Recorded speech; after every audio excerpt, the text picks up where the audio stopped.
네, 반갑습니다. 오늘 그 꿀잠이 있는 신길 2구역 재개발 문제가 있어서 여러 고민들이 많거든요. 이번 기회에 우리에게 집이란 무엇인지, 또 주거권은 뭔지, 또 개발은 뭔지 사실 그동안 저희가 공부해 본 적이 없어서 저희가 재개발 문제 직면해 있기도 하고 해서 이번 기회에 공부를 해보자 해서 이번 강좌를 준비하게 됐고요. 오늘 그 1강입니다. 우리 정기환 건축가님 나오고 계신데 거주와 주거 이런 제목으로 하셨는데 왜 시시한 연구소일까요? 본인이 얘기해 주세요. 시시한 네, 연구소 건축가라고 되어 있어요. 그러겠습니다. 네, 시시한 연구소에 우리 정기환 건축가 소장님 모시도록 하겠습니다. 힘찬 박수로 모시겠습니다. 네, 반갑습니다. 일단 시시한을 먼저 소개를 드리면 이름을 지을 때는 이게 시민, 도시의 시고요. 한이 크다는 뜻이니까 네. 그동안 도시 건축 연구를 꽤 오랫동안 해왔는데 이게 그냥 단순하게 생각해보니 물리적 공간을 만드는 게 그렇게 큰 의미가 없겠구나. 그리고 이것만 해서는 안 되겠구나라는 생각이 들어서 저희 연구소에는 뭐 정치 전공자도 있고 철학 전공자도 있고 뭐 저처럼 건축이나 도시 전공자도 있고 같이 모여서 조금 도시를 조금 입체적으로 고민해보자 라고 생각해서 만든 연구소입니다. 작년에 만들었고요. 아직 뭐 이렇게 큰 일을 하고 있진 않고 앞으로 그런 일들을 해나가려고 노력하고 있습니다. 이 강연 자체가 여기 지금 재개발과 관련돼서 시작되는 거여서 거주, 뭐 주거 이렇게 그 얘기를 시작해 보려고 하는데요. 한국이 사실은 이 주거 담론이라는 게 제가 볼 때는 없거든요. 그러니까 주거가 굉장히 삶의 기본적인 조건임에도 불구하고 사실 그 주거에 대한 담론 자체가 없다. 뭐 예를 들면 학생들한테 얘기할 때 많이 얘기하는데 어디 문구점 가서 볼펜 살 때 1,000원짜리 볼펜 사는데 이게 볼펜의 그립감이 좋은지 색상이 어떤지 이게 0.1mm인지 0.5mm인지 디자인이 잘 되어 있는지 온갖 걸 보고 사거든요. 1,000원짜리 하나 사는데 근데 사실은 집은 훨씬 더 크죠. 사람이 살 수 있는 것 중에 가장 큰 것 중에 하나이고 되게 필수적인 조건임에도 불구하고 사실은 그 집에 대한 공간에 대한 취향조차도 없다.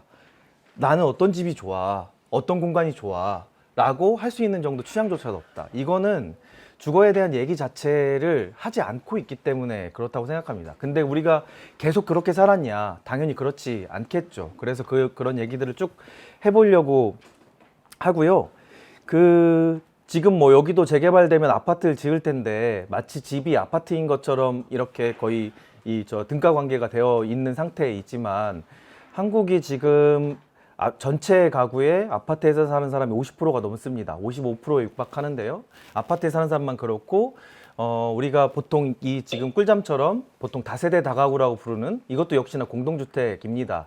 근데 뭐 법으로 체계로 좀 나눠놓은 것 뿐인데 공동주택인데 이런 공동주택을 포함하면 전체 인구의 90% 이상이 공동주택에 살고 있습니다. 굉장히 괴이한 거고요. 인류 역사상 아마 없었던 것 같아요. 국가 전체가 이런 집에 유형해서 사는 거 굉장히 신기한 거고 아파트라는 유형 자체도 법의 아파트거든요. 유형 자체가 외래어로 되어 있는 유일한 겁니다. 나머지는 다 다세대, 다가구, 뭐 단독 뭐 이런 식으로 되어 있는데 아파트만 그 유형을 갖고 있습니다. 이게 굉장히 이상한 구조로 되어 있죠. 그러니까 그런 것들이 왜 그렇게 만들어졌을까에 대한 고민 그리고 역사 정도를 훑어보려고 합니다. 자연, 사람, 집, 마을, 뭐 도시 이렇게 써놨지만 거주라는 게 기본적으로 개념 자체가 이렇게 자연, 사람, 뭐 집, 마을, 도시를 포함하는 겁니다. 나 혼자 사는 곳이 아니라 이것도 다 포함하는 개념이고 이거는 서구 사회나 한국 사회나 똑같습니다. 첫 번째 장에 이거는 뭐 특히 저처럼 건축 전공한 사람들은 아마 거의 필독서에 가까운 책이고요. 하이데거가 쓴 강연이라는 작은 글인데 제목 자체가 이렇게 뭐 번역하기에 따라서 짓기, 거주하기, 생각하기로 번역하기도 하고 건축함, 거주함, 사유함으로 번역하기도 합니다. 그리고 맨 위에 있는 게 독일어, 그러니까 원래 하이데거가 썼을 때 글인데 사실은 이게 되게 오독되고 있는 경향이 있습니다. 특히 건축함, 짓기라고 했을 때 우리는 보통 이 짓기와 건축함을 거주하기 위한 일종의 수단 정도로 생각하는 경향이 있죠. 근데 이 책에서도 얘기하고 있지만 바우엔이란 뜻이 우리 뭐 많이 아는 바우하우스 할 때 바우가 짓다는 뜻이죠. 그리고 그게 건축학교이기도 한데 이게 보통 이렇게 존재하다라는 뜻의 being과 같은 어원을 가지고 있습니다. 그러니까 이 바우엔이라는 것 자체가 그냥 단순히 짓는 게 아니고 저거 자체가 거주인 거예요. 인간이 살아가기 위해서 우리가 그 생활하는 조건을 만들기 위한 기본적인 필수적인 요소입니다. 그러니까 이게 단순하게 건설과는 거리가 멀음에도 불구하고 사실 그렇게 생각하는 경향이 좀 있다. 그리고 거주가 그렇게 작은 개념이 아니라 인간이 가지고 있는 기본적인 앞서서 말씀드린 것처럼 마을, 도시를 포함하는 인간관계를 포함하는 전체를 의미하는 거죠. 그러니까 우리가 이렇게 뭐 재개발이라는 걸 하고 있지만 기본적으로 가장 궁극적인 목적은 우리가 행복하게 살기 위해서 그 거주 공간을 만드는 거고 거주할 수 있는 마을을 만드는 거고 거주할 수 있는 도시를 만드는 거인 거죠. 사실은 근데 지금 재개발 같은 경우에는 유엔 같은 데에서 굉장히 오랫동안 권고하고 있지만 한국이 굉장히 폭력적인 방식으로 하고 있습니다. 그러니까 실제로 동의하지 않음에도 쫓겨나야 되는 상태이고 그런 거는 굉장히 한 유엔에서 권고한 지가 벌써 몇십 년 됐죠. 꽤 오래됐습니다. 오래됐고 사실은 권고안 중에서 권고안이 한 20-30개쯤 되는데 그 중에서 2번 받아들였고 나머지는 다 여전히 아무것도 받아들이지 않고 있는 상태입니다. 그리고 뭐 이거는 저 아까 말씀드린 것처럼 서구 사회뿐만 아니라 한국도 마찬가지입니다. 보통 동아시아라고 부르는 건에서 보는 저 한자로 보면 집이 한자 공부 2개만 하면 있는 것처럼 많이 쓰는 집가자입니다. 집을 뜻하는 한자가 한 30개쯤 되거든요. 이게 굉장히 많습니다. 많은데 그 중에서 집가자를 제일 많이 쓰는데 집가가 그 앞에 있는 2글자가 합쳐진 글자예요. 그 위에가 집면자입니다. 그러니까 저렇게 지붕 형상을 가지고 있는 글자는 대부분 집을 의미하는 한자가 되는데 밑에 있는 이 복잡한 글자 혹시 요거 뭔지 아시나요? 돼지시. 네, 돼지시죠. 그러니까 지붕이 덮여 있고 밑에 돼지가 살아요. 이걸 왜 집이라고 지칭했을까요? 이상하잖아요. 사람이 사는 집인데 왜 돼지가 살까? 근데 돼지가 뱀의 천적인 거 혹시 아세요? 뱀의 천적이에요. 그래서 그 뱀으로부터 보호해야 되고 이 동아시아라는 데에서의 가장 큰 맹수 중에 하나가 독사이고 뱀이고 뱀부터 보호를 받아야 되고 실제로 울타리 안에 돼지가 살고 그 중심에 집이 있는 형상으로 살았죠. 이거는 동아시아가 대부분 그렇습니다. 그러니까 이 얘기를 하는 얘기는 기본적으로 집이라는 것 자체가 지역과 마을과 더 크게는 거의 저 국가 단위에서도 이렇게 좀 이렇게 공감대가 형성되어 있는 그런 식으로 글자가 만들어지는 거고 집의 의미를 부여하기 시작하는 거죠. 당연히 그 집이라는 게 굉장히 중요한 의미를 가지고 있습니다. 그리고 옆에는 지역할 때 쓰는 그 역자입니다. 근데 지금 쓰는 역자는 흑토자가 붙은 역자를 쓰는데 그 전에 역자는 그 중앙에 있는 흑토자가 없는 게 지역을 뜻하는 역자였어요. 근데 지금은 저거는 무슨 글자로 많이 쓸까요? 역자로도 여전히 쓰긴 하는데 혹으로 씁니다. 의혹할 때 쓰는 혹인데 의심하다는 뜻이잖아요. 근데 의심하다는 뜻이 왜 지역의 글자가 됐을까?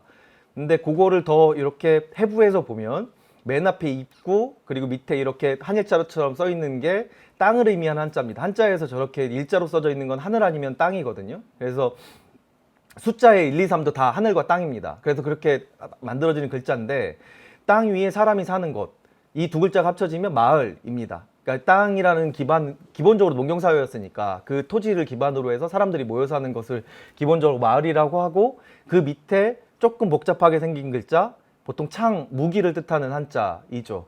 그 마을에 왜 창이 붙어서 지역을 뜻하는 한자가 됐을까요? 기본적으로 마을이라는 건 그 마을이 가지고 있는 공감대를 지켜야 되는 거잖아요. 자기네들이 가지고 온, 자기네들이 이렇게 만들어 놓은 것들을 지켜야 되는 대상인 거죠. 그래서 그게 의심할 혹자가 되는 겁니다. 누가 쳐들어올까봐, 누가 우리 걸 뺏을까봐 하는 것들을 의심한다는 뜻이에요. 그러니까 기본적으로 지역이라는 건 우리가 가지고 있는 공감대가 형성되어 있는 걸 지역이라고 부릅니다. 근데 우리가 지금 알고 있는 지역은 뭔가요? 보통 바운더리에 가깝거든요. 보통 행정구역, 영등포구. 사실은 우리 삶은 영등포구랑 별 관련이 없진 않겠지만 그게 영등포구면 어떻고 종로구면 어떻고 상관이 없잖아요. 그냥 사는 거잖아요. 근데 사실은 행정구역으로 다 나눠져 있죠. 이게 조금 다른 나라가 우리랑 많이 다른 데 중에 하나가 프랑스입니다. 프랑스는 저 지역 단위를 커뮌을 쓰거든요. 커뮌을 쓰는데 커뮌은 우리처럼 인구 단위로 나누지 않습니다. 그 지역 사람들이 얼만큼 공감대를 가지고 있느냐, 그 지역이 그렇게 뭉쳐져 있느냐로 단위로 나누기 때문에 어떤 커뮌은 200명이고 어떤 커뮤는 2만 명입니다.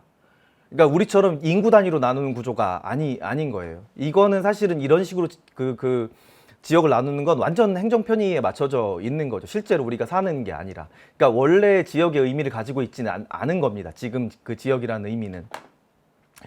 그리고 뭐 밑에는 뭐 이런 글자들이 다 그렇습니다. 앞에 있는 사자도 그렇고, 그 다음에 린, 우리가 이웃할 때 쓰는 린도 그렇고요. 리도 마찬가지이죠. 리는 뭐 쉬우니까 그 밭전자에다가 있는 거잖아요. 이게 기본적으로 밭을 기반으로 살았고, 그렇게 밭을 기반으로 뭉쳐져 있는 단위를 마을이라고 부르는 거죠. 그리고 동도 마찬가지입니다. 이거는 물숫자가 붙어 있는 게 계곡을 중심으로 살았기 때문에 계곡 중심으로 모여 있는 단위를 의미하는 거고, 개는 보통은 뭐 서구 사회로 치면 길드 같은 거죠. 그러니까 동종업계 비슷한 일들을 하는 사람들끼리 모여서 하는 것이 개이죠. 우리는 지금 동을 많이 쓰는데 조선 시대만 해도 행정 단위로 더 많이 썼던 게 개입니다. 이거는 뭐 우리가 알고 있는 뭐 둘에도 있고 일일을 나누기도 하고 그렇게 동종업계에 이렇게 공감을 가지고 있기도 하고 하는 단위들로 만들어져 있는 것입니다. 그래서 마을이라는 뜻이 보면 마을이 기본적으로 마실과 같은 어원을 갖고 있습니다. 근데 마실은 우리는 지금 마을하고 마실을 전혀 다른 말로 생각하고 있지만 마을을 왜냐하면 물리적 공간으로만 생각하기 때문에 그렇습니다. 근데 마실로 보면 기본적으로 왜 많이들 얘기하는 나는 저 집에 저기 젓가락 숟가락 몇 개 있는지 알아? 막 이런 게 기본적으로 사람들과 주변 사람들과 친하고 친분이 있고 소통하고 하는 얘기인 거죠. 그러니까 이 마을이라는 뜻 자체가 기본적으로 사람들하고 나누고 하는 게 훨씬 더 중요한 가치를 가지고 있는 거고, 그들이 구축하고 있는 단위를 물론 당연히 물리적 공간도 중요하니까 그것들을 이렇게 안고 있는 거지 물리적 공간으로만 나눠지는 건 아니다. 이거는 마찬가지로 도시도 그렇습니다. 그리고 우리가 알고 있는 건축할 때 쓰는 건축은 순수하게 일본말입니다. 순수하게 일본말입니다. 한국에서 전혀 쓰지 않던 말. 예. 근데 그게 어쨌든 일제강점기에 그게 만들어지고 나서 건축이라는 말을 계속해서 쓰고 있는 거고, 아키텍처의 번역어죠. 아키텍처의 일본식 번역어입니다. 근데 건축이라는 말은 사실은 건설에 가까워요. 쌓아서 축조하는 거니까. 그러니까 그런 의미를 갖고 있는데 우리가 쓰던 말, 그 건축이라는 말은 조형입니다. 영조라고도 쓰기도 하고 조형이라고 쓰기도 하는데, 이 조형이란 말은 저 영이 경영할 때 영이에요. 이 얘기는 뭐냐면 집을 짓고 마을을 만드는 게 그냥 단순하게 그 공간이나 이걸 만드는 게 아니라 기본적으로 마을과 도시를 이렇게 경영하는 겁니다. 조화롭게 만드는 거. 이 사람들이 행복하게 살 수 있게 조화롭게 만드는 게 건축이고, 조화롭게 만드는 게 마을이고, 조화롭게 만드는 게 도시입니다. 그러니까 고민의 출발 자체가 달라지는 거예요. 그러니까 지어서 튼튼하게 만든다가 아니라 우리가 행복하게 살기 위한 기반을 만든다인 거죠. 이건 영어에서 폴리틱스도 마찬가지입니다. 폴리스랑 그 정치인 폴리틱스와 폴리스가 있잖아요. 도시를 의미하는 폴리스가 있는데 당연히 같은 어원이고, 아리스토텔레스의 말대로 치면 도시라는 곳은 사람들이 함께 행복하게 살아가기 위한 곳이라고 정치학에서 얘기하고 있죠. 그리고 살아가기 위한 곳이 도시고, 그렇게 행복하게 살아가기 위해서 하는 것이 정치입니다. 기본적으로. 그래서 그 같은 구조를 가지고 있고, 이 얘기도 마찬가지로 앞서서 말씀드린 것처럼 물리적 공간을 만드는 게 중요한 게 아니고 기본적으로 우리가 함께 행복할 수 있는 기반을 만드는 게 핵심인 거죠. 그러니까 그걸 만들기 위해서 그 다음에 따라가는 수단들은 사실은 여기에 맞춰서 변화해야 되는 거지, 이 수단들에 맞춰서 사실은 우리가 거기서 껴맞춰서 살고 있는 거죠. 지금 재개발 방식 같은 경우에는. 그러니까 아마 처음에 만들어졌던 가치나 개념하고는 크게 바뀐 거라고 볼 수 있을 것 같습니다. 여기는 뭐 그냥 대략 넘어가면 될 것 같은데, 이런 단어들이 그렇게 만들고 있는데 사실은 뭐 요즘은 뭐 정체성을 온갖 데다 정체성을 붙이고 있어서 우리가 정체성이라는 말을 쓴 지가 그렇게 오래되지 않았거든요. 한 서구 사회에서는 70년대 6.8혁명 이후입니다. 그리고 그 전에는 우리는 주로 90년대 이후고요.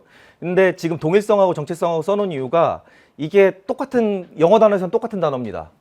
아이덴티티라는 단어이고요. 아이덴티티를 정체성으로 번역하고 있지만 사전을 찾아보시면 바로 알 수 있지만 1번 의미는 동일성입니다. 근데 우리는 동일성하고 정체성을 사실은 전혀 다른 단어로 이해하고 있지만, 이게 어떤 거냐면 동일성이라고 보면 우리가 이 주거에 대한 얘기를 하고 있습니다. 우리가 여기 모여서 이건 우리가 동일한 거죠. 우리한테 동일성입니다. 근데 이거를 외부에서 봅니다. 서울시 전체에서 본다.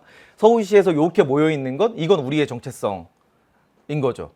근데 그렇게 어디에서 보느냐에 따라서 이게 차이가 있는 것 뿐이지 사실은 같은 의미를 가지고 있습니다. 뭐 특정과 보편도 마찬가지인데 이 뭐 보편성이라는 논리 자체가 칸트가 만들어낸 논리인 거니까 보편성의 전제는 항상 특정이 있습니다. 우리 개인들이 있고 그 개인들의 사람들의 특성을 모아서 동일한 속성을 이렇게 뽑아낼 수 있을 때 이걸 보편성이라고 부르는데 우리가 지금 재개발하는 아파트를 만드는 방식은 보편성이라는 걸 누군가가 만들고 그 보편성에 끼워 맞춰서 살게 만드는 구조를 가지고 있죠.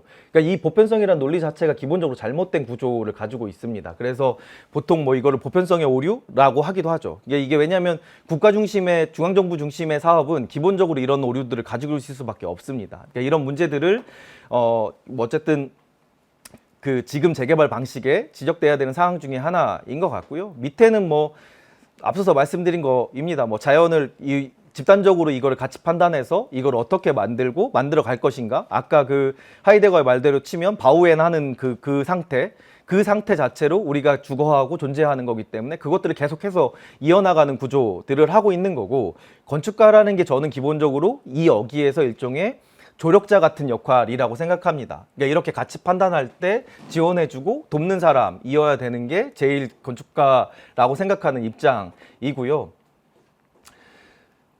뭐 대표적인 잘못 알고 있는 이제 좀 이렇게 역사를 보여드리려고 하는데 이게 요 사진 안에 중국, 일본, 베트남, 한국이 있습니다. 이 집을 보고 어떤 게 한옥이야 구분하실 수 있는 분 계세요? 딱 집어가지고 이건 중국, 이건 일본, 뭐 베트남. 건축을 전공해도 이거 구분하기 쉽지 않습니다.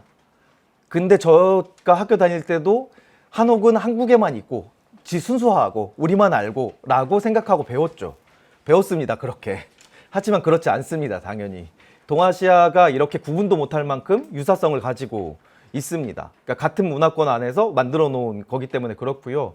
이게 앞에서부터 보면 윗줄부터 보겠습니다. 이 중국이고요. 일본이고요. 일본, 베트남, 일본, 중국, 베트남, 한국, 베트남, 중국, 한국, 베트남입니다. 이게 거의 누가 찝어주지 않는 이상 거의 구분을 못하는 겁니다.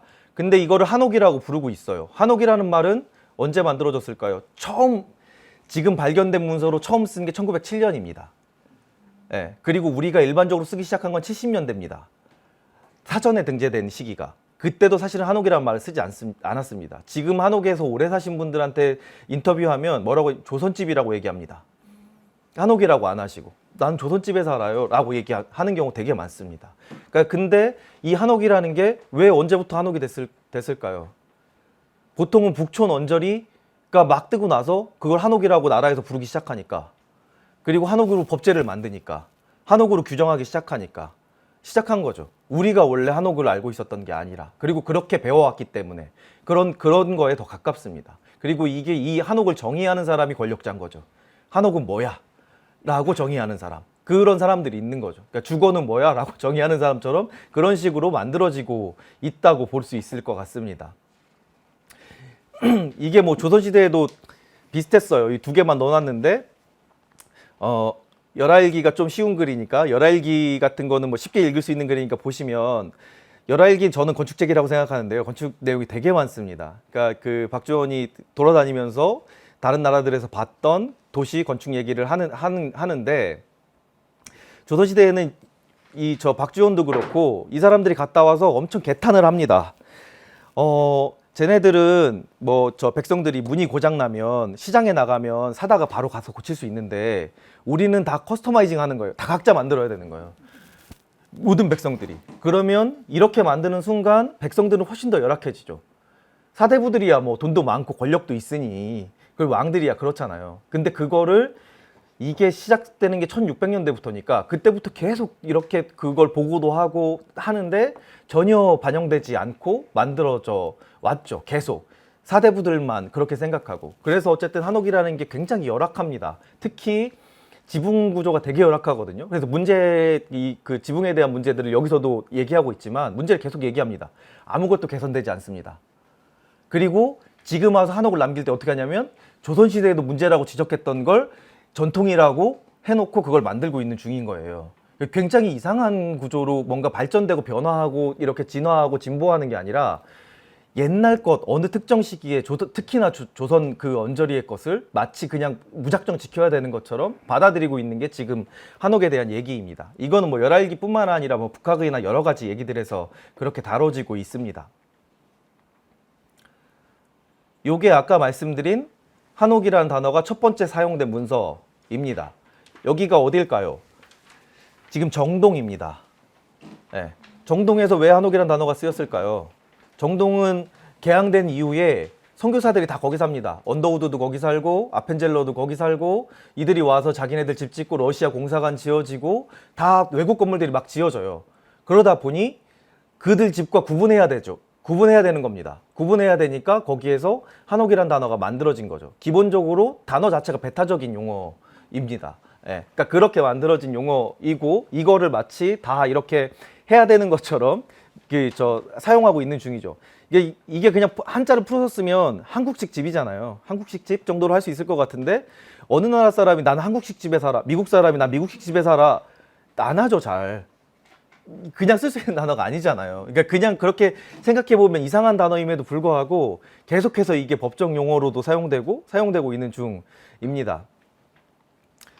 그리고 뭐 이거는 그냥 대략 넘어갈 텐데 그 초기에 1900년대 초반에 이런 그 지적들이 되게 많아요. 특히 부엌에 대한 지적이 되게 많습니다. 특히 여성 운동 하시는 분들은 요 당시 글 보면 되게 좋은데, 특히 여성들이 가사에서 벗어나야 되는데 가사에서 벗어나려면 부엌이 되게 큰 문제였어요. 근데 건축하는 사람 당시에 근대 교육을 받은 사람들이 분석하기에 여성들이 굉장히 힘든 구조로 부엌이 되어져 있는 거예요. 그들의 편의로 만들어지는 게 아니라 점점 더 힘들게 만들어져 있다고 얘기를 하고 있는 중이고, 그래서 이 부엌에 관련된 글이 굉장히 많습니다. 그래서 이걸 개선해야 되고 뭐 찬장 같은 거 이 당시부터 나오기 시작하는 거죠. 찬장을 만들어야 되고 뭐 설비를 바꿔야 되고 하는데, 이 당시의 글 보면 오히려 지금보다 나은데? 라고 생각될 만한 글도 되게 많이 있습니다. 근데 이런 거조차도 사실은 우리 집에 대한 문화가 제가 보기에는 오히려 후퇴한 것 같다는 느낌이 들 정도입니다. 그리고 뭐 서울은 지금 남아있는 한옥 자체가 다 일제강점기에 만들어진 겁니다. 우리가 한옥이라고 다 조선시대라고 생각하지만 한 95%쯤은 일제강점기에 만들어진 겁니다. 대부분 다 그것만 보고 한옥이라고 부르고 있는 거고, 한옥하면 제일 이렇게 그 인식상으로 떠오르는 게 기와집이죠. 기와집은 조선시대에 아무리 이렇게 많이 잡아봐야 10%도 안 됩니다. 기와집이 그냥 지을 수 있는 집이 아니죠, 당연히. 몇몇 사대부들이 살 수 있는 집이고, 심지어 이렇게 왕가의 공주들이나 이렇게 제가할 때 집 지어줄 때 거의 본체 정도만 기와로 지어주고, 왕가들도 다 초가집에서 살았습니다. 그렇게 다 기와집에서 살지 않았거든요. 근데 마치 다 이게 기와집인 장 알려지고 있는 거고, 지금 뭐 북촌이든 서촌이든 어디든 다 일제강점기에 지어진 건데 이거를 마치 조선에서부터 이어지는 것처럼, 조선인 것처럼 배우고 있죠. 그리고 규제할 때, 심의할 때 다 조선의 양식대로 만들라고 하고 있죠. 그러니까 그 시기에 만들어진 변화해 온 것들을 다 무시하고 원상태도 아니죠. 사실은 옛날로 자기네들이 원하는 시점으로 돌려놓고 있는 중이라고 볼 수 있습니다. 물론 뭐 다 그걸 부정적으로 볼 수는 없지만 저는 개인적으로 조선으로 회귀하려고 하나? 라고 생각될 만큼 생각이 들 정도입니다. 이게 1912년의 북촌 사진입니다. 우리 그 북촌 가면 많이 가는 여기가 31번지이고요. 요 위에가 삼청동 35번지고 있습니다. 관광 가면 제일 많이 가는 곳이에요. 이게 1912년이고요. 이때까지만 당연히 다 산이었습니다. 다 돌산이었고 이런 상태였고 다 별장이었고요. 조선시대에는 여기가 숲속이어서 집 짓는 사람들이 다 별장이라고 부릅니다. 여기를 도심이라고 생각하지 않습니다. 북촌을 다 숲속이었고 다 일제강점기에 만들어진 거고요. 요거는 물론 당시에 그 친일파로 유명한 민영위의 집입니다. 네, 민영이가 지은 집이고 민영이의 땅이었고요. 여기 뭐 이 일대 다 저 그 친일파들이 살았으니까요. 민영이 말고도 많습니다. 자기 처음에 자기 받은 사람이 40 몇 명인데 다 이완용만 알고 사실은 잘 몰라서 그렇지 굉장히 많은 사람들이 있고요. 그 중에 대표적인 사람이고요. 아, 민영이는 뭐 휘문이 민영이의 휘입니다. 자기 이름 따서 만든 학교니까요. 그리고 풍문이 민영이 저 부인의 이름 따서 만든 학교고요. 네. 그리고 이게 삼청동 모습입니다. 1929년이고요. 다 초가집이었습니다. 보시면 아시겠죠. 삼청동은 좀 오래된 동네여서 삼청동은 다 이렇게 초가집이었고 나중에 다 기와로 덮이게 된 겁니다. 29년이니까 그렇게 오래된 사진도 아니죠. 뭐 삼청천 다 있고 그 옆에 다 돌산이고 돌산 발파에서 지금 그 개발을 한 상태입니다. 심지어 이 당시에도 원래 20년대 초반에 여기를 개발하려고 했거든요. 삼청동을. 근데 발파를 시작했는데 주변에서 시끄럽다고 민원 들어오고 시위하고 그래서 41년에 개발했습니다. 거의 20년 가까이를 미뤄서. 예. 지금보다 나은 것 같기도 하고요. 지금은 시위한다고 이렇게까지 막을 수 있나 싶긴 한데 그리고 이건 뭐 제가 찍은 사진인데 2002년 사진입니다. 삼청동에 초가집이 있었습니다. 예.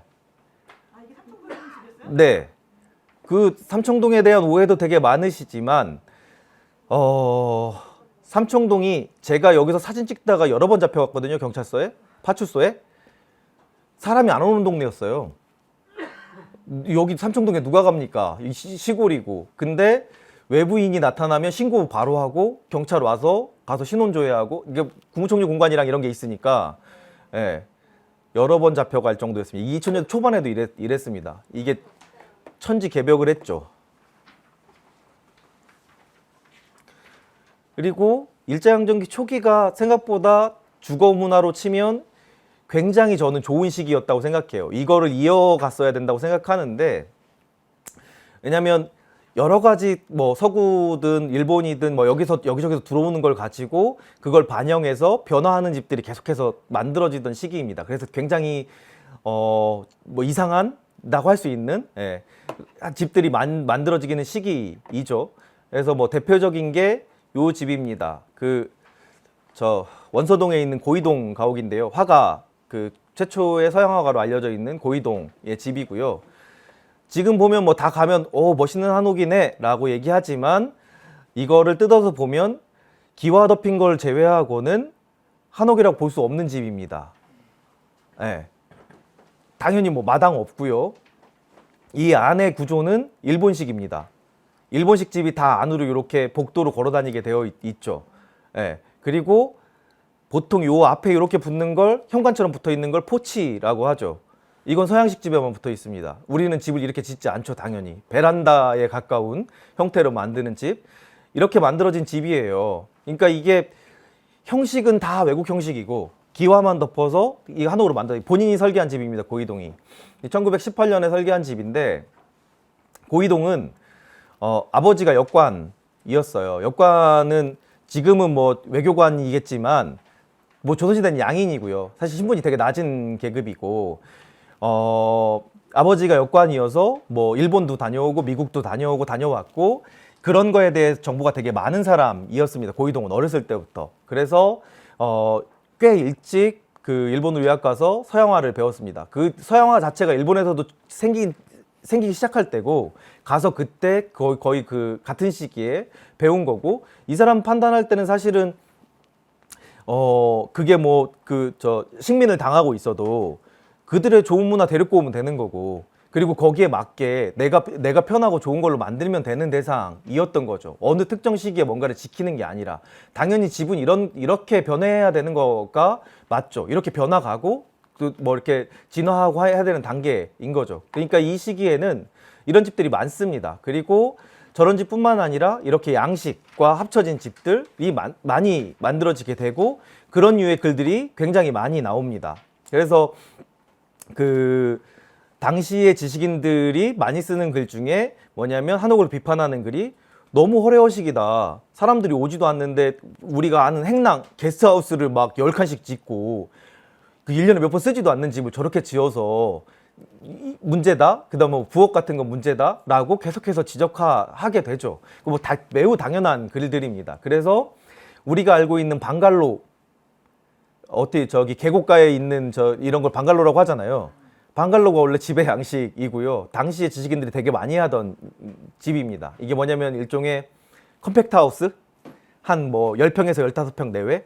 내가 돈이 아무리 많고 부유해도 그거를 되게 컴팩트하게 실용적으로 집을 만들어야 된다라고 주장하는 글들이 되게 많습니다. 그리고 실제로 지식인들이 그렇게 살려고 노력들을 하고요. 그러니까 지금하고 비교해 보면 사실 오히려 저 때가 나은 사람들이 많았나? 라고 생각들 만큼의 글들이 있습니다. 그 당시에 내놓은 계획들입니다. 요만하게 만들어서 되게 컴팩트한 집이죠. 그리고 당시에 만들어졌던 집들, 이건 뭐 선교사가 만들어진 집이죠. 기와 지붕 덮고 완전 서구식으로 만들어진, 그리고 2층 집도 있고, 이렇게 이건 원서동에 있는 건데 일본식 집하고 한옥하고 합쳐진 집. 이 사람들한테는 이게 창피한 일이 아니었던 시기예요, 적어도. 집을 그렇게 생각하던 시기도 아니고. 그러다가 이게 일제강점기가 끝나고 나서 사실 50년대는 그렇게 정책이 별로 없습니다. 뒤에 가서 하겠지만 당연히 전후복구 하느냐고 정신이 없었고, 우리가 지금 보는 아파트처럼 만들어지기 시작하는 게 요 마포 아파트입니다. 요게 마포 아파트 평면인데요. 지금은 없어졌고요. 그래서 대규모로 아파트 단지라는 걸 만들기 시작하는 시기입니다. 그래서 요거를 변화하는 걸 보면 일제강점기에도 당연히 이 대규모 개발이 있었습니다. 대표적인 게 지금 성북동, 삼선동, 보문동, 안암동, 동선동, 도남동, 까지가 다 한 번에 개발한 데거든요. 당시로 치면 신도시입니다. 한 번에 다 어마어마하게 개발을 한 거고요. 그 동네를 했는데 그 개발하기 전 그 동네는 어땠냐면 이런 동네였습니다. 토막촌. 빈민촌이죠. 물도 흐르고 도심이랑 가깝기 때문에 당연히 일이 필요한 사람들이 도성 내에서 일을 하고, 실제로 도성 내에서는 집을 구할 수 없으니까 그 외부에서 살았던 곳이고요. 뭐 이쪽 바깥으로는 아현동 같은 동네가 그런 동네였죠. 이렇게 토막집이었습니다. 이 토막집을 밀어내고 한옥으로 지금처럼 만들게 되는 거죠. 이렇게 어마어마하게 개발을 했습니다. 요 밑에 쪽이 그 고대 쪽이고요. 요 건너편이 보문사 있는 곳입니다. 지금 여기 넘어가면 이제 창신동인 거죠. 그러니까 여기 이렇게 다 한옥으로 개발을 했습니다. 굉장히 크게 개발한 거고요. 당시로서는 굉장히 획기적인 일이었고, 한반도에 처음으로 도입된 도시계획법입니다. 지금 도시계획법도 사실은 이거를 근간으로 하고 있죠. 1936년에 만들어진 그 시가지계획령이라는 법이고요. 그게 도시계획법의 근간입니다. 건축법도 사실은 일제강점기에 만들어진 걸 근간으로 해서 만들어져 있는 상태입니다. 물론 62년에 박정희가 만들긴 했지만 저걸 근간으로 해서 뭐 예를 들면 경성을 서울로 바꾸고 하는 정도로 바꾸고 그냥 법제화 되어 있는 상태입니다. 네, 그래서 그 도시계획법이 만들어지고, 지금도 이건 남아있는데 그 물레동의 영단주택이라는 겁니다. 근데 영단주택이 지금도 남아있고, 물론 집으로 지어졌다가 지금은 뭐 주로 공장으로 많이 사용하긴 하지만, 여기도 여전히 보통 우리가 근린생활지구, 근린생활이라고 부르는 도시계획이 적용된 거예요. 그래서 검게 되어 있는 데들이 다 공원이죠. 일정 구간 안에 공원이 있고, 그 다음에 근린생활의 핵심은 학교가 만들어지는 거고요. 일정한 세대의 학교가 만들어지는 거. 지금도 아파트를 만들면 2000세대 이상일 때는 학교를 만들게 되어 있습니다. 이게 이 도시계획법을 근간으로 하고 있는 거이고요. 이건 물론 서구에서 만들어져 있는 그 도시계획법입니다. 근데 뭐 잘 아시는 것처럼, 그래서 아파트 단지는 어떻게 지어지냐면 1920세대 뭐 이렇게 지어지는 이유가 초등학교를 짓기 싫어서. 이죠. 애매하게 넘기는 건 안 합니다. 그러니까 아예 넘기려면 확 넘기든지, 아니면 그렇게 애매하게 넘기는 걸 안 하는 구조를 가지고 있고, 집의 가불병정무라고 해서 이게 집의 타입입니다. 5개 타입이 있었고요. 보시면 아시겠지만 20평부터 6평까지 있습니다. 기본적으로 정부가 일제강점기에도 정부가 공급하는 집은 20평 이하의 집입니다. 왜냐하면 정부가 공급하는 집이라는 건 서민들을 위한 거지 일반 모든 사람들한테 집을 공급하기 위한 수단이 아니기 때문에 그렇습니다. 그래서 이거는 뭐 일제강점기부터 그 이후까지도 계속 마찬가지인데요. 그 아파트가 좀 전에 보여드린 마포 아파트도 마찬가지로 대부분은 15평형입니다. 그래서 그렇게 만들어지는 구조를 가지고 있고, 지금 여기에 써 있는 조선 영단 주택 영단이라는 데가 지금 우리가 알고 있는 LH의 모체입니다. 그래서 영단 주택이 해방되고 나서 한국에서는 주택공사가 되고, 일본에 가서도 똑같이 주택공사, 이름은 좀 다릅니다만 주택공사가 만들어집니다. 근데 똑같이 만들어져서 일본은 뭘 했을까요? 우리는 지금처럼 LH 어마어마한 직원이 10,000명이 넘는 굉장한 규모의 기업이 됐는데, 일본은 단 한 번도 분양주택을 해보지 않았습니다. 만들자마자 공공임대주택만 줄기차게 지어왔고요. 지금도 마찬가지입니다. 딱 2가지 사업합니다. 공공임대주택이랑 도시재생 사업을 담당하는 부서인 거죠. 그러니까 당연히 공공에서 하는 사업은 이렇게 만들어져야 되는 게 맞죠. 그러니까 이게 주거 문제가 일본이랑 비교할 때 일본이 언제쯤 벌어졌으니까 우리도 그런 게 벌어질 거야 라고, 그리고 일본도 잘 수습했으니까 우리도 할 거라고 생각하지만 저는 그렇다고 생각하지는 않아요. 일본은 적어도 그 공공임대와 이게 준비되어 있는 상태고요. 우리처럼 공공임대가 한국은 지금 진짜 정확하게 따지면 아까 저 식사하면서도 얘기했지만 5% 내외? 그냥 지금 통계 수치로 12%인데요. 여기에 여러 가지 꼼수가 막 들어가 있습니다. 예, 그리고 실제로 공공임대로 작동하는 건 5% 내외밖에 안 되는 거죠. 그리고 50년대에는 뭐 정부가 돈도 없고 아무것도 없었기 때문에 실제로 한 건 상가주택을 지었습니다. 도시 미관도 바꾸고 주택도 공급하는 정책으로 그 큰 도로가에 요 상가주택들을 짓는 거 정도가 대부분이고, 요거 아니면 재건주택 같은 것들이 대다수라고 볼 수 있을 것 같고요. 뭐 처음 지어진 민간에서 지은 거긴 하지만 58년에 처음 지어진 종합아파트입니다. 지금은 없어졌고요. 여기도 보시면 아파트가 지금 아파트하고 많이 다릅니다. 뭐 거실이라는 거 당연히 없고요. 방만 이렇게 있는, 보통 아까 말씀드린 20평 이하의 집들만 있죠. 원래 태생 자체가 아파트는 그렇습니다. 이거를 뭐 더 앞서서 보면 제일 앞에 보면 그 로마 시대 때 인슐라이라고 하는 게 아파트 형태인데, 이 상가주택에 가깝습니다. 밑에 층은 상가고 위층은 3층 정도의 주거로 만들어진, 이거는 로마 시대 때도 도시에 인구가 많이 유입되면서 그들을 수용해야 되고, 그 다음에 도시 미관이 헤쳐지니까 1층은 상가로 만들어서 도시 미관을 확보하고 위에다가 주거를 만드는 형식이 아파트 형식입니다, 원래. 그러니까 그렇게 만들어진 거고, 기본적으로 서민, 빈민에 가까운 사람들을 수용하기 위한 수단으로 시작된 거라고 볼 수 있을 것 같습니다. 그러다가 마포 아파트가 지어집니다. 지금은 없어졌고요. 최초로 정부가 지은 아파트입니다. 1961년에 지은 아파트고 최초로 재개발이 된 아파트입니다. 이 마포 아파트라는 게 원래 그 철도 기지창이었고요. 그 기지창에다가 아파트를 지은 거죠. 당연히 60년대에 정부가 돈이 없고 하다 보니 집을 대부분 아파트를 어디다 짓냐면 산, 하천, 시장 뭐 이런 데들을 다 아파트로 개발하기 시작하는 거죠. 그렇게 만들어진 아파트고요. 이게 그 마포 아파트를 모델로 소설가 조정래 선생이 쓴 소설에 나온 내용이에요. 그러니까 뭐 보시면 아시겠지만 윗집에서 오줌똥 싸고 아랫집에서 밥 먹고 이게 무슨 집이야, 이런 데도 어떻게 살아 라고 얘기하는 거예요. 이게 70년대에 발표된 글인데 70년대까지도 아파트에 대한 인식은 이랬다. 실제로 아파트라는 데가 그렇게 사람이 살 수 있는 데가 아니죠. 우리가 알고 있는 강남 분양 하나도 안 되거든요. 그래서 공무원들한테 강제 분양하죠. 안 들어가니까. 누가 강남 가서 살아, 거기 사람 사는 동네도 아닌데 라고 생각하는 데가 70년대입니다. 이게 마포 아파트 모습이고요. 여기 뭐 말씀드린 것처럼 다 15평 내외의 집이고요. 그리고 뭐 다른 아파트들도 그렇습니다. 아까 영단주택과 마찬가지로 뭐 이렇게 12평, 9평, 10평, 15평, 19평, 14평. 그러니까 지금 우리가 알고 있는 아파트는 기본이 30평형이거든요. 제일 많은 게 30평형이에요. 예. 그래서 그때하고는 많이 다르죠. 그리고 이때도 보시면 아시겠지만 이때는 평형이라는 게 없습니다. 형은 되게 애매모호하게 이걸 그냥 뭉뚱그리는 용어잖아요. 딱 몇 평 아니고 이게 30평인지 25평인지 뭐 35평인지 알 수 없는 평형으로 그냥 만들어 놓은 상태고, 이때만 해도 그런 구조를 가지고 있지는 않습니다. 그리고 말씀드린 것처럼 산에다 만들고 이렇게 하천, 낙원상가 하천이고요. 굉장히 많습니다. 지금도. 예, 하천 위에를 복개해서 아파트를 만들죠. 땅에다가 돈을 안 들이는 겁니다. 근데 이게 문제가 뭐냐면 한국은 하천 위에다가 집을 못 짓게 되어 있습니다. 지금도 법으로. 그럼 이걸 허물려면 이 위에 사는 사람들은 지분이 없어요. 땅에 대한 지분이 있어야 되거든요. 없습니다. 예, 그래서 문제가 실제로 이렇게 허물 때 야기가 되죠. 예. 이게 대표적인 게 뭐 성북천 위에도 다 지금 한성대 입구역에서 성북구청까지가 아파트였거든요. 그 위에가 다 아파트였는데 그거 허물 때 그래서 되게 문제가 많았죠. 그걸 어떻게 보상할 건지에 대한 얘기부터 문제가 있었습니다. 이 60년대에는 그런 개념이 없었습니다. 토지 지분 개념도 없고요. 아파트 단지도 지금처럼 n분의 1로 나눠 갖고 있지 않았어요. 예.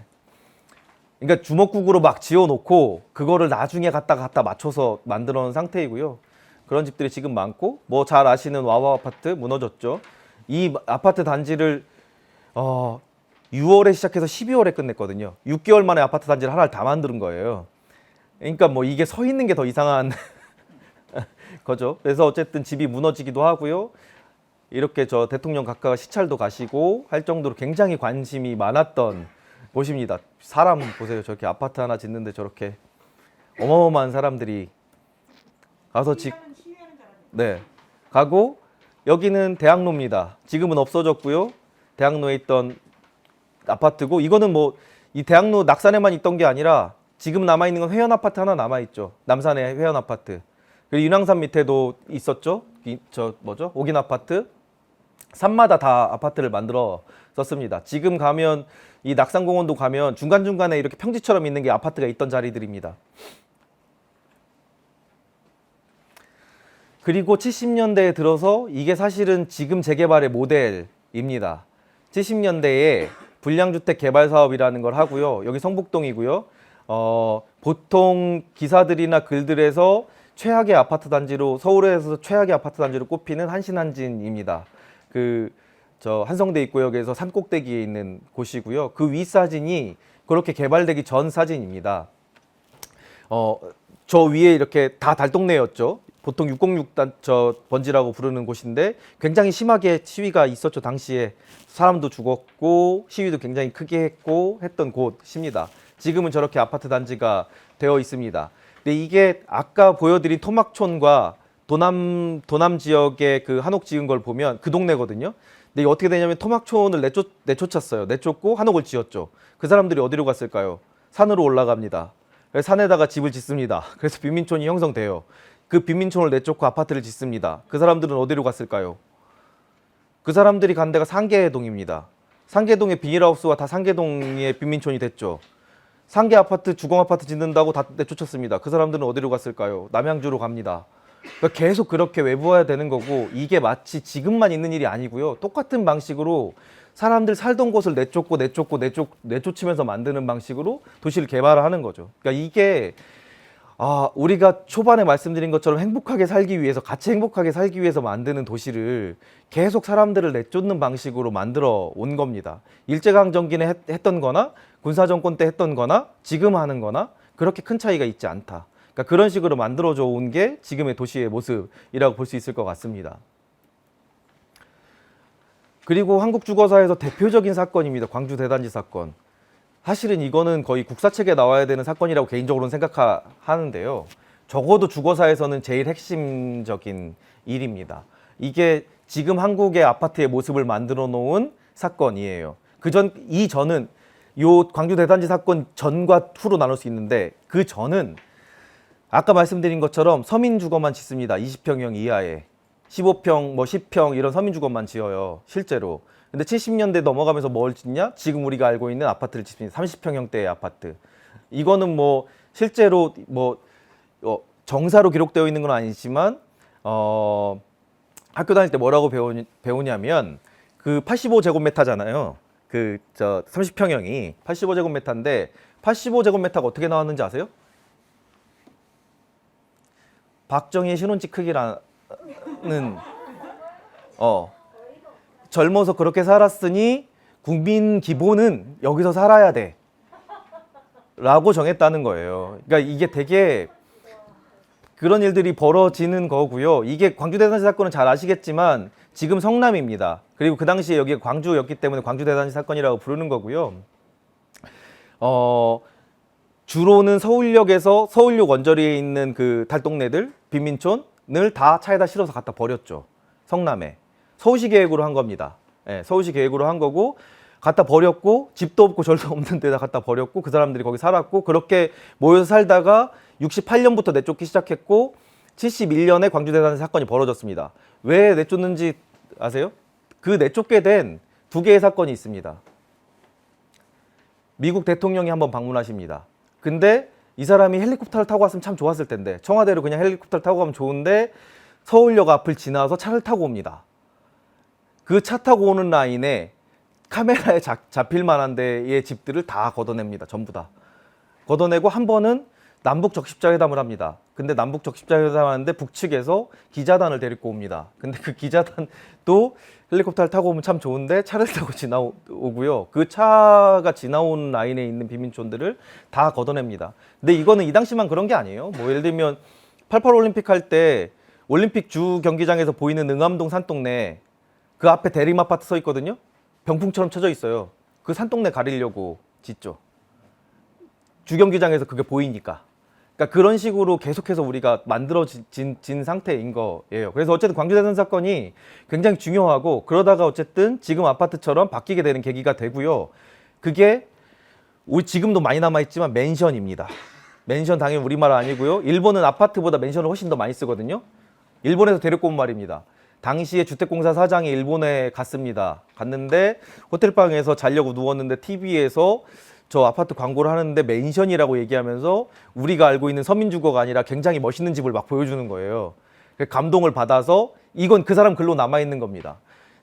자기가 그래서 비행기에서 타고 오다가 적었다는 거예요. 아, 우리도 가서 이걸 지어야지 라고 적었답니다. 그래서 주택공사가 그 맨션을 짓기 시작합니다. 맨션이 고급 아파트예요. 맨션하고 하이츠. 맨션이라고 하이츠라고 붙어 있는데 조금 오래된 아파트들은 다 요 시기에 만들어진 고급화하기 위해서 만들어진 아파트라고 보시면 됩니다. 이게 한강 맨션이고요. 70년, 71년 뭐 이렇게 해서 계속해서 짓고요. 맨션 하이츠 고급 아파트로 짓는 거고 아까 말씀드린 이 아파트 어디일까요? 뭐 주거사 책에는 많이 나오는 사진입니다. 압구정동 현대 아파트요. 네, 압구정 현대 아파트입니다.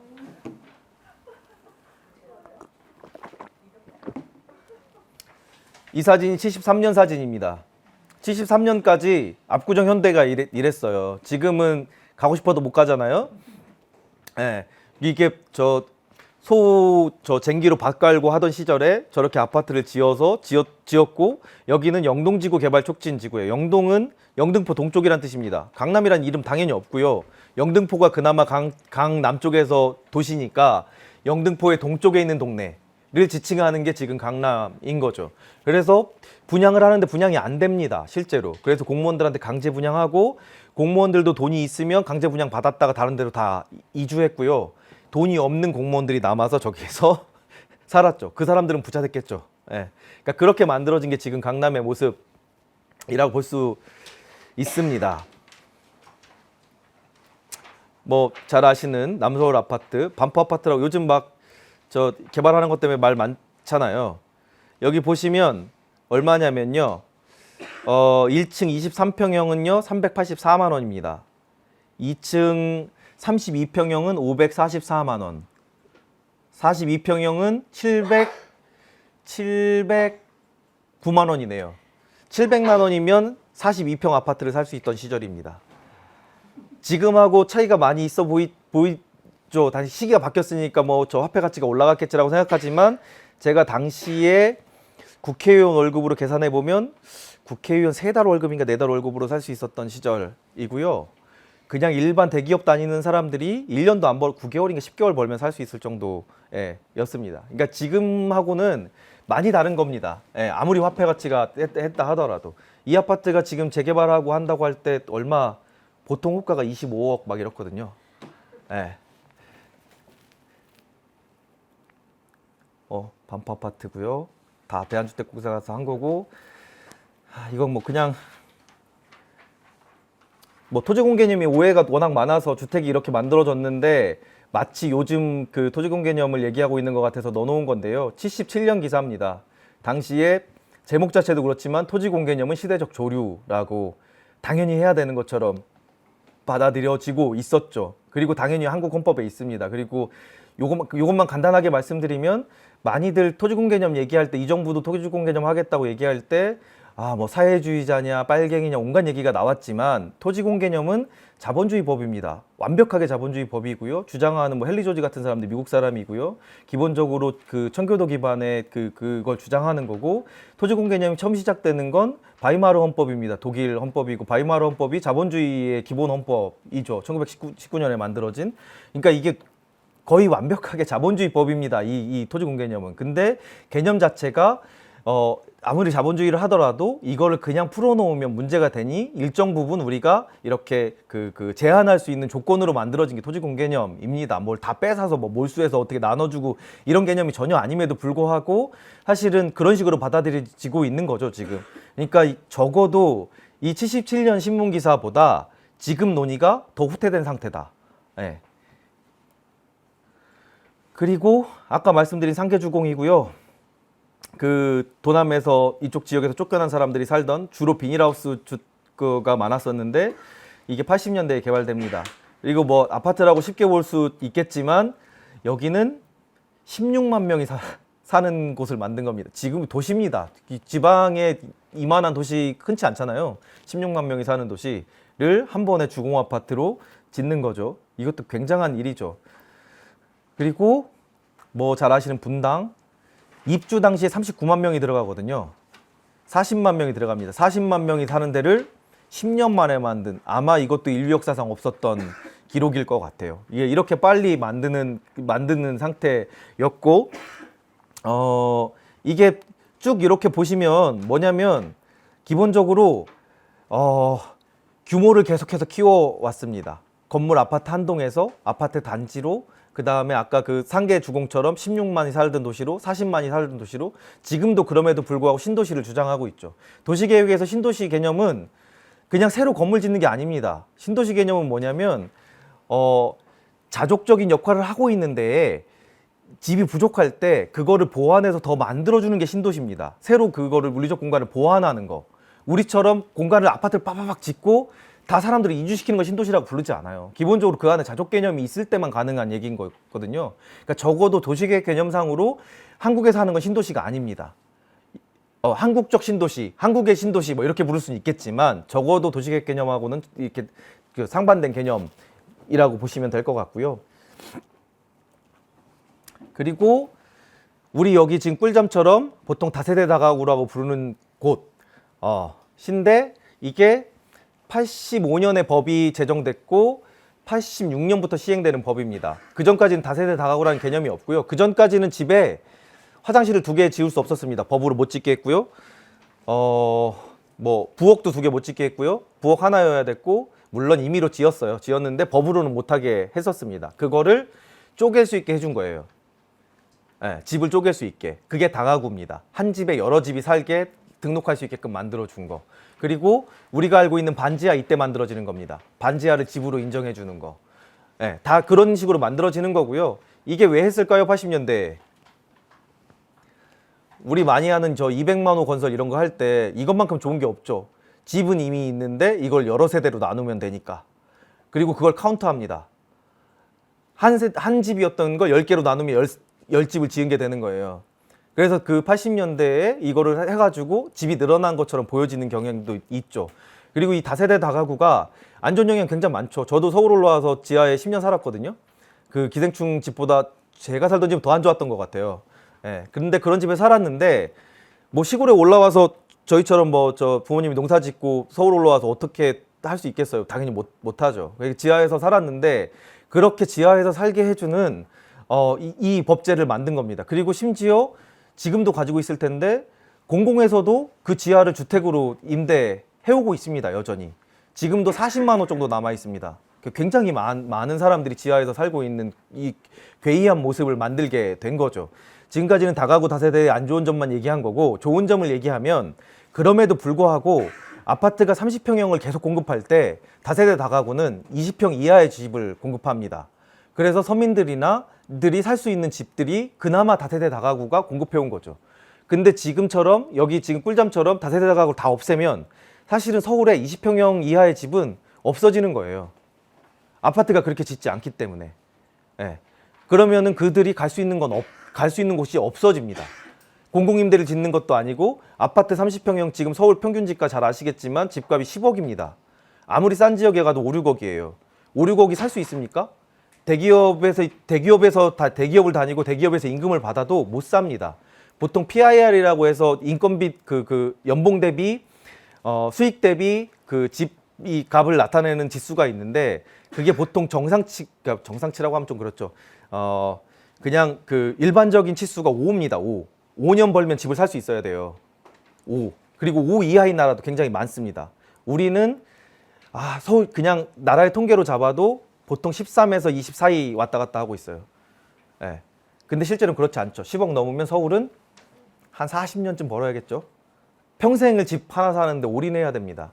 근데 이런 구조를 갖고 있는 데가 없어요. 그러니까 PIR을 5로 맞추려고 노력해야 되는 거죠. 그렇게 되려면 적어도 제가 만약에 정책을 하면 공공임대주택만 줄창 지을 거고 공공임대주택이 적어도 20% 이상 상회할 때까지 지어야 됩니다. 그래야 공공임대주택이 작동합니다. 지금처럼 공공임대사 쟤는 공공임대사인데 초등학생들이 얘기한다는 거잖아요.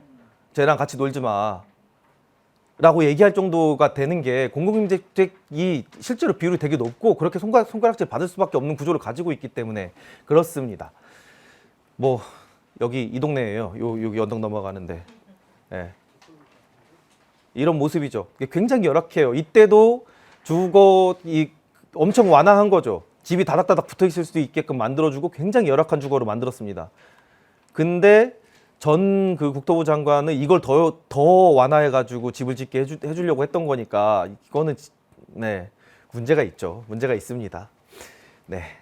그리고 뭐 잘 아시는 주상복합이 만들어지기 시작하고요. 이 뭐 그냥 건설사의 입김에 의해서 만들어지는 겁니다. 실제로 여기에 주거를 못 짓던 지역들을 주상복합이라는 이름으로 밑에는 상가로 개발하는 대신 위에를 주택으로 개발을 해준 거죠. 이 건설사에서 실제로 계산 어떻게 하는지 압니까? 밑에 상가 분양 하나도 안 돼도 이익이에요. 이 사람들은. 하나도 분양 안 돼도 됩니다. 그냥 덤으로 얻어가는 거예요. 밑에 상가 분양하는 거는. 주거가 워낙 비싸니까. 그리고 잘 아시겠지만 타워팰리스는 가장 큰 문제가 됐던 게 교통입니다. 교통영향평가 엉망으로 해서 주택 막 엄청나게 차가 막히죠. 그러면 이건 어떻게 해결해요? 우리의 세금으로 해결합니다. 우리의 세금으로 도로도 넓혀주고 뭐 지하철도 놔주고 분당도 그렇게 했죠. 실제로. 분당 스스로 자기들 서울 사람이라고 생각하는 거 다 알고 있는데 초반에 시위도 했거든요. 자기네 서울 사람이라고.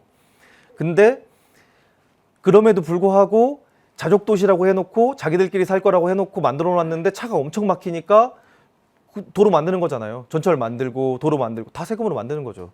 그러니까 실제로 그거를 그냥 그 도시라고 치면 그걸 만들 때 자기네들이 부담해서 만들었어야 되는 거예요. 그 도시를 만들 때 부담만 안 거에 넣었어야 되는데 그렇게 만들고 있지 않죠. 그리고 우리가 재개발 얘기를 하는 거니까 95년도 기사입니다. 서울 재개발 재건축 현황의 문제점이라는 기사이고요.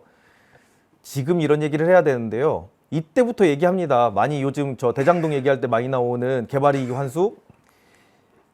호랑이 담배 필 때부터 하던 얘기예요. 아파트 지어질 때부터 하던 얘기. 이게 뭐 오늘 나온 얘기가 아니라. 근데 그동안은 뭐 했나? 뭐 했을까요, 그동안? 근데 사실 계속 건설사와 이들이 이익을 보게끔 만들어지는 구조를 가지고 있죠. 대장동 얘기도 그렇지만 그나마 내가 잘했어를 얘기하잖아요, 공공에서. 이게 말인지 진짜 그런 상태까지 이르는 거인 거죠. 그리고 여기에서 핵심은 광역 단위의 개발, 광역 단위의 계획이 필요하다는 거예요. 그러니까 집을 짓고 도시를 만든다는 게 예를 들면 신길 여기 2구역을 개발한다. 그럼 신길 2구역을 개발하는 이유가 서울시 전체에서 어떤 영향을 미치고 여기에 주거 공급되면 어떻게 동네가 변할 거고 옆에 영등포역은 어떻게 변할 거고 뭐 강 건너의 여의도는 어떻게 변할 거고를 계획해서 여기는 그래 꼭 필요하겠어 라고 결정한 다음에 만드는 거죠. 그리고 보통 이 절차가 그냥 그 유럽이나 서구 사회를 보면 보통 몇십 년이 걸립니다.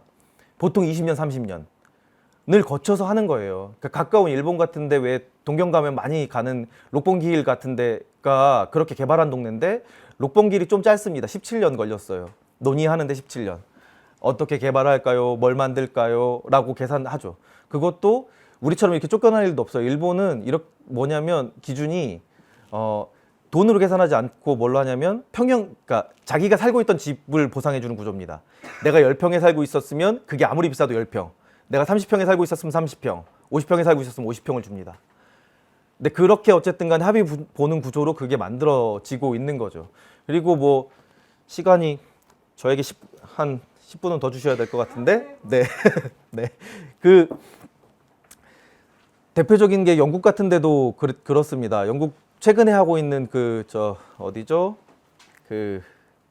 저기 해리포터에 나오는 역 킹스크로스 같은 데가 그걸로 대표적으로 알려져 있는데, 거기는 개발사가 지금 그 개발하고 있는 개발사가 제안서를 A4 한 장 냈습니다. A4 한 장으로 당선됐어요. 계획 무슨 도면 하나도 안 그리고. 근데 A4 한 장의 내용이 뭐냐면, 이만큼의 도시를 만드는데 이게 지금 우리가 계획하는 게 할 수도 없을 뿐더러 해도 옳지 않다. 우리는 이렇게 만드는 건 기본적으로 정치의 영역이고, 우리가 사람들을 오랫동안 그 사람들과 합의하는 과정을 우리는 계획해서 들어가고, 그 사람들의 얘기를 듣고 그 얘기를 들어서 뭔가 우리가 그 사람들의 의견에 따라 도시를 만들겠다 라는 제안서 A4 한 장짜리를 가지고 당선됩니다. 우리한테는 물론 택도 없는 일이지만 실제로 그렇게 해서 사람들을 계속해서 만납니다. 그리고 대표적인 거기에 10개의 기준들을 주민이 정하는데, 멋있는 거 2개만 말씀드리면, 전체 주거의 40%를 공공임대주택을 짓기로 주민들이 합의합니다. 그리고 이 공공임대주택에 들어갈 수 있는 사람들은 홈리스를 포함합니다. 네, 그렇게 해서 주민들 스스로 40%를 공공임대주택으로 짓겠습니다 합의했고요. 하나가, 저는 이 조항이 제일 멋있는데 뭐냐면, 전체 토지의 20%는 개발하지 않겠습니다. 왜? 우리가 다 해놓으면 후세대들이 뭘 할 수가 없으니까. 후세대들이 뭔가를 할 수 있게끔 여지를 남겨두겠습니다.를 그 오랫동안 주민들이 합의를 봐서 그거를 법제로 정해놓습니다. 예. 그러니까 그런 과정이 필요한 거죠. 이게 도시라는 게 그렇게 막 건물 짓고 한다고 되는 게 아니라 그런 과정들이 필요한 거고, 이런 얘기들은 우리도 했다. 우리도 오래전부터 하고 있던 거다. 몰라서 못하는 게 아니다. 다 알고 있지만 여러 가지 제도와 절차와 온갖 데에서 맡고 있는 상태인 거지 모르는 건 아니다. 뭐 대표적인 게 이런 거 볼 수 있죠. 여긴 제기동인데요. 옆 사진이 2006년 사진이고 그 옆에 사진이 2010년입니다. 아파트가 됐고요. 지금은 여기가 2006년에 장미골목이라고 해서 서울시 서울연구원에서 서울에서 가장 살기 좋은 곳, 커뮤니티가 잘 되어 있는 곳이라고 상을 줬습니다. 상을 줬는데 몇 년 되지도 않아서 아파트가 개발됐습니다. 네. 그러니까 커뮤니티나 지역에서 사는 사람들 지키고 싶은 생각이 전혀 없어요. 이 법이라는 게 기본적으로 이렇게 묶여버리면 아파트가 될 수밖에 없는 상태인 거죠. 그리고 여기 이 지역 조사할 때, 인터뷰할 때 어르신들 만나면 어르신들이 뭐라고 얘기하냐면, 많은 수의 어르신들이 얘기해요. 그러니까 내가 뭐 살면 얼마나 산다고, 살던 데서 계속 살아야지, 내가 평생을 여기서 살았는데. 근데 주거 만족도도 굉장히 높지만 이렇게 재개발 동의율도 굉장히 높습니다. 되게 이상한 거죠. 2개의 이렇게 대치되는 개념, 이거를 2개 다 동의합니다. 대부분 이걸 파는 건 자식들이 파는 거죠. 동의하는 건 자식들이 동의합니다. 그리고 부모들도 그거에 동의하는 이유가 이거를 현금화 해줘야 되니까, 내가 현금화해서 얘네들한테 줘야 되니까 라는 인식이 기본적으로 깔려 있고, 그걸 기반으로 해서 이렇게 아파트로 빠바박 바뀌어가고 있죠. 이게 최근 아니죠. 이사대책 발표할 때 나왔던 지도인 것 같은데, 서울시의 재개발입니다. 이런 지도와 언론에서 이런 걸 내보내면 안 된다고 생각합니다. 저는. 왜냐하면 앞서서 말씀드린 것처럼 도시가 이렇게 지역을 빡 정하고 몇 명 들어가는 뭘 짓겠습니다. 이게 무슨 도시계획이며, 전혀 도시계획도 아니고. 예. 그러니까 정부 정책도 언론도 다 기본적으로 그렇게 그냥 규모로 뭔가를 공급하고 하는 거에 빠져 있는 거고, 이게 기본적으로 도시라고 생각하는 거죠. 그리고 밑에 있는 주요 수치들이 잘 보여주는데, 주택 공급률은 100% 넘어선 지 오래됐습니다. 밑에 서울도 지금 98%, 99% 가까이 되고 있는 상태입니다. 그럼에도 불구하고 집을 계속 짓고 있는 거죠. 높은 지역은 110%도 넘는 곳도 있어요. 살 가구가 100명밖에 안 되는데 집은 110개가 있는 상태입니다. 그리고 당연히 인구도 줄고 있기 때문에 이건 더 심각해질 거고요. 그리고 밑에 자가 점유율인데요. 집을 그렇게 해서 가지고 사는 사람은 서울은 44.6%입니다. 집을 가지고 있으나 자기 집에 사는 44.6%. 그다음에 전국도 50%대이고요. 실제로 거기 사는 사람이 없습니다. 그리고 집이 아예 부동산이 하나도 없는 사람이 전 인구의 40%입니다. 그리고 그 비율은 바뀌지 않습니다. 거의 50대 50이거든요. 집 있는 사람과 집 없는 사람. 계속 똑같습니다. 집을 수십만 원 공급했어. 그러면 늘어나야 되잖아요. 늘어나지 않습니다. 거의 동일합니다. 그러니까 이 얘기는 집을 살 수 있는 사람이 이미 다 샀다는 얘기예요. 그러니까 지금 상태로 집을 공급을 해봐야 사실 실제로 살 수 있는 사람이 별로 없다는 얘기입니다. 그리고 공공임대는 뭐 밑에 아까도 말씀 많이 드렸지만 계속 8%선을 유지하고 있고요. 빈집은 또 이에 반해서 기하급수적으로 늘어나고 있습니다. 조만간 빈집이 공공임대를 따라잡을 겁니다. 지금 공공임대랑 거의 비슷하거든요. 빈집 수가. 집이 없어서 인구의 절반이 집이 없어서 못 살고 있는데 빈집이 지금 8%가 넘고 있습니다. 조만간 10%대 넘어갈 거고요. 아마 공공임대부터 훨씬 빠르게 늘어날 겁니다. 빈집. 너무 길게 하는데? 빈집은 한국은 앞서서 얘기한 것처럼 집이 완벽하게 절대적이고 배타적으로 소유권을 해주기 때문에 그래요. 그 토지공 개념은 짧게 할게요. 토지는 기본적으로 세 개의 권한으로 나눠져 있습니다. 수익권, 그 토지에서 나는 뭔가의 수익의 일정 부분을 받는, 나라라고 치면 세금 받는 그 수익권이라는 게 있고요. 이거를 누구한테 네가 농사 지어 아니면 뭐 네가 집 지어 라고 할 수 있는 처분권이라는 게 있습니다. 그리고 이걸 사용하는, 거기서 농사를 짓고 하는, 장사를 하고 하는 사용권이라는 게 있어요. 이 세 권한으로 나눠져 있어요. 그래서 영어에서는 이거를 권리라고 쓰지 않습니다. 보통 쓰는 권리, 라이트 안 쓰고요. 대부분은 테뉴어입니다. 왜 교수들 테뉴어 줄 때 테뉴어. 테뉴어라는 게 임시적인 권한입니다. 일정 교수를 하는 기간 동안에 주는 권한. 그 권한을 가지고 하는 거고, 토지는 대부분 테뉴어로 사용하고 세 권한이 나눠져 있고, 이 세 권한을 한 사람이 가지고 있는 경우가 없습니다. 그러니까 이거 할 때, 젠트리피케이션 같은 거 할 때 왜 많이 얘기하는 저 조물주의 건물주, 되게 적확하게 잘 만든 용어예요. 그 신처럼 하는 거거든요. 그러니까 완벽하게 이 권한을 다 가지고 있으니까 모든 걸 좌지우지할 수 있는 상태로 되는 겁니다. 그래서 토지 공개념이 보통은 뭐 이게 여러 단계가 있지만 기본적으로 요 수익권을 가져가겠다는 거예요. 정부가. 그래서 이걸 다시 재분배하겠다는 거거든요. 그래서 요 소유권, 그 수익권을 가져가는 게 많이 얘기하는 보유세입니다. 종부세하고는 좀 개념이 달라요. 보유세인데 종부세는 좀 이상한 개념이긴 하죠. 저도 종부세는 없어져야 된다고 생각하고 이걸 다 보유세로 통합해야 된다고 생각하는 입장인데, 한국이 보유세가 몇 프로냐면 0.8%입니다. 제일 높은 나라가 영국이거든요. 영국이 3.3%에서 3.4% 왔다 갔다 해요. 4배 정도 됩니다. 이 계산으로 하면 얼마쯤 될까요? 1년에 거치는 세수가 한국에서 50조입니다. 그냥 보유세만 이렇게 영국만큼 늘려도. 보통은 다 보유세가 2%대입니다. 2%대가 많아요. 영국은 좀 높은 편이긴 합니다만 한국은 계속 0.8%예요. 근데 이걸 계속 높다고 하고 있는 거예요. 종부세 1%만 내는 세금입니다. 몇 푼 내지도 않아요, 사실. 몇 백만 원 뭐 이런 거 내는 건데, 그거를 많다고 줄이겠다고 하는 거는 진짜 하여튼 제가 볼 땐 말도 안 되는 얘기인데, 그런 식으로 계속해서 만들어지고 있는 상태인 거죠. 그리고 뭐 이건 사례 하나만 보여드리려고 넣어놓은 건데, 성북구예요. 성북구가 재개발 지구가 굉장히 많거든요. 지금 움직이는 데가 43개입니다. 성북구 전체에.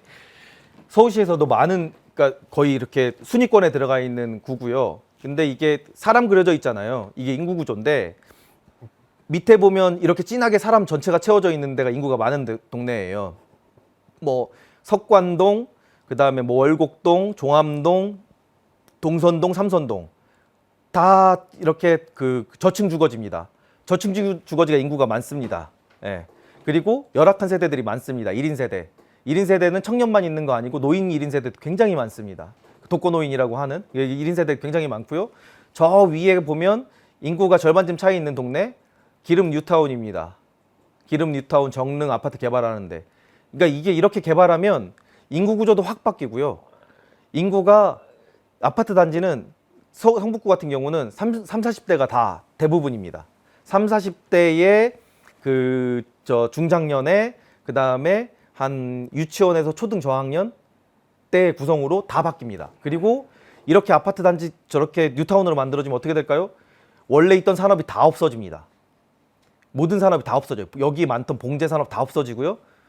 그리고 저 근린 상권만 조금 남는 구조로 바뀌죠. 이 얘기는 배드타운이 된다는 얘기입니다. 서울시 내에서도 성북구는 배드타운이에요. 정확하게 배드타운입니다. 산업이 하나도 없고요.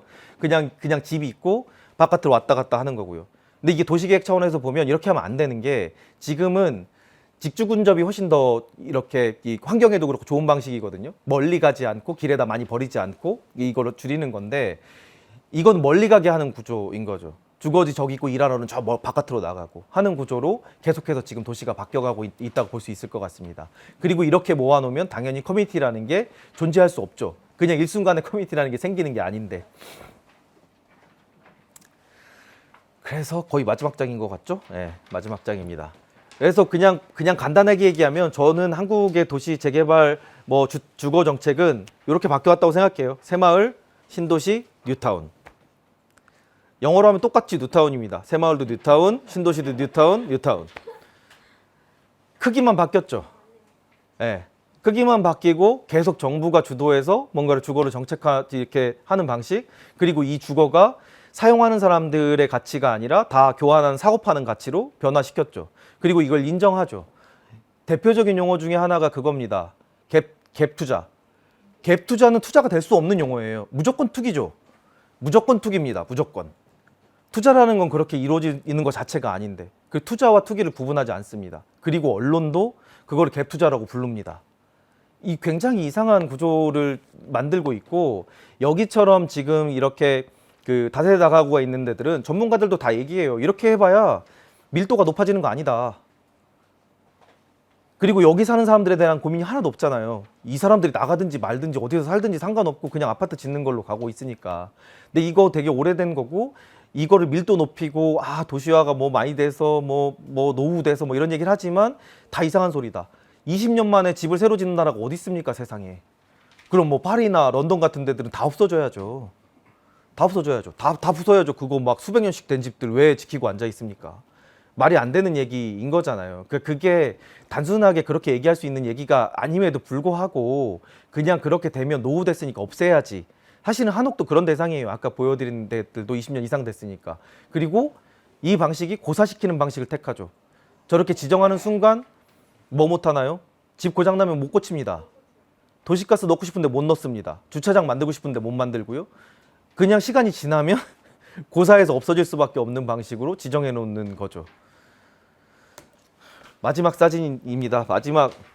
이게 한국 저 아파트를 대표하는 이미지라고 생각해서 넣어놓은 건데요. 한국을 대표하는 아파트들입니다. 푸르지오도 있고요. 레미안도 있고요. 롯데캐슬도 있습니다.